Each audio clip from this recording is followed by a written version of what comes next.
यदि आप चाहते हैं कि शनि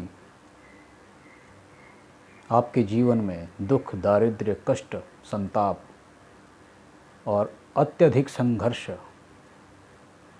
लेकर ना आए, बल्कि आपके जीवन में सुख, समृद्धि, आनंद आपको प्राप्त हो, तो इसके लिए आपको कुछ बातों का विशेष ध्यान रखना पड़ेगा। क्योंकि कुछ गलतियां ऐसी हैं जो हम में से लगभग 90% लोग अपने जीवन में करते हैं, और उनके जीवन में इन गलतियों के कारण अनेक प्रकार के दोष, अनेक प्रकार के विघ्न आने लगते हैं।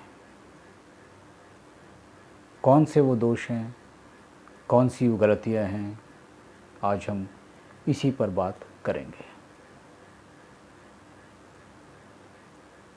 आपने देखा होगा बहुत से लोग ऐसे होते हैं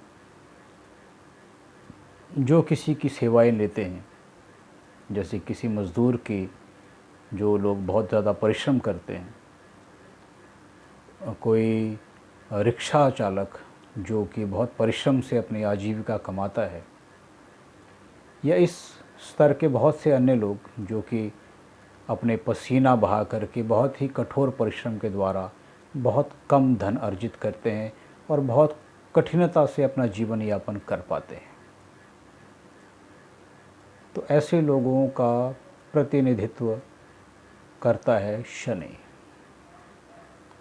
यदि आप निर्धन लोगों का, मेहनत करने वाले लोगों का तिरस्कार करते हैं, उनको उनका पारिश्रमिक नहीं देते हैं, उनका वेतन नहीं देते हैं, उनके द्वारा जो आपने सेवा ली, जो उनसे काम करवाया, उसके बदले में आप उन्हें धन नहीं देते हैं, आनाकानी करते हैं, बहाना बनाते हैं, तो ये आपके जीवन में अनेक प्रकार की बाधाएं, अनेक प्रकार के विघ्न लेकर के आता है।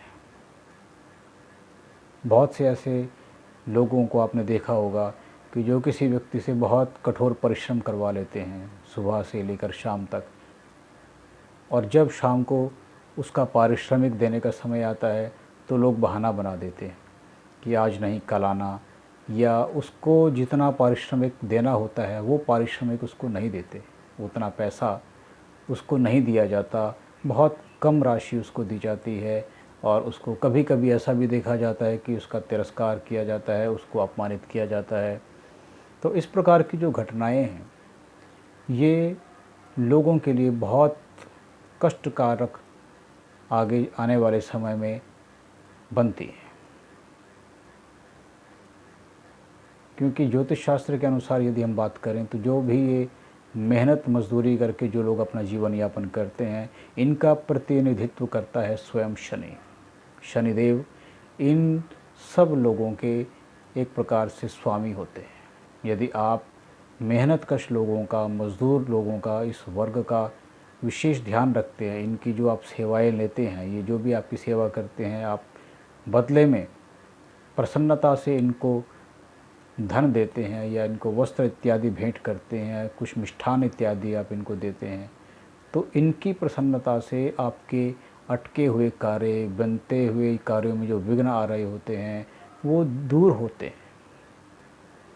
तो इसलिए किसी भी निर्धन का, किसी भी ऐसे व्यक्ति का जिससे आपने सेवाएं ली हैं, जिसने आपके लिए कुछ कार्य किया है और आपने उसका वेतन नहीं दिया, उसको पैसा नहीं दिया और उसका आपने तिरस्कार किया, उसका आपने अपमान किया, तो ये दोष, ये गलती आपको अपने जीवन में कभी नहीं करनी है। यदि आप चाहते हैं कि आप अपने जीवन में उन्नति करें, प्रगति करें और आपका जीवन सुख साधनों से परिपूर्ण हो।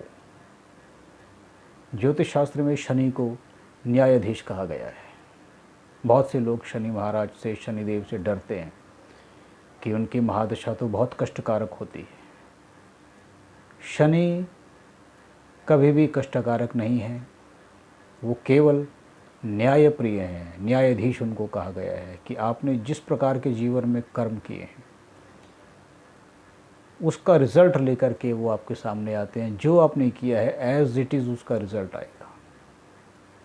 यदि आपने पहले किसी समय में किसी को कष्ट दिया है, तो उसके फल के रूप में वो समय आपके सामने आता है। तो किसी और व्यक्ति के माध्यम से आपको जीवन में कई गुना अधिक कष्ट की प्राप्ति होती है, जो आपको झेलना पड़ता है। तो इसी प्रकार से ये लॉ ऑफ नेचर भी है कि हम जो भी करते हैं प्रकृति वो हमें लौटाती है। यदि आप किसी का भला करते हैं तो बदले में प्रकृति आपका भी भला करती है। हो सकता है उसी व्यक्ति के माध्यम से ना सही, किसी और व्यक्ति के माध्यम से ही सही, किंतु आपका जो भी कर्म है किया हुआ, उसका प्रतिफल, उसका जो रिज़ल्ट है, परिणाम है, वो आपको अवश्य ही प्राप्त होता है। तो शनि को न्यायाधीश कहा जाता है, न्याय प्रिय हैं, इनको डिसिप्लिन बहुत अधिक प्रिय है। और दूसरी बात यह है कि मांस, मदिरा इत्यादि का जो लोग सेवन करते हैं, शनि उनके लिए कभी भी हितकारी नहीं होते हैं। उनको अनेक प्रकार की बाधाएं, अनेक प्रकार के विघ्न, उनको अनेक प्रकार के शारीरिक कष्ट इत्यादि प्राप्त होते हैं। तो यदि आप चाहते हैं कि शनि की कृपा आप पर बनी रहे और शनि की महादशा, अंतर्दशा, प्रदंतर दशा आपके लिए शुभ रहे, तो आपको अपने जीवन में इन सभी बातों का निषेध करना चाहिए, इन सभी बातों का परित्याग करना चाहिए। तभी आप अपने जीवन में उन्नति को प्राप्त कर सकेंगे। इन्हीं विचारों के साथ अपनी वाणी को विराम देता हूँ। दोबारा किसी अन्य विषय को लेकर उपस्थित होऊंगा। तब तक के लिए धन्यवाद। नमस्कार।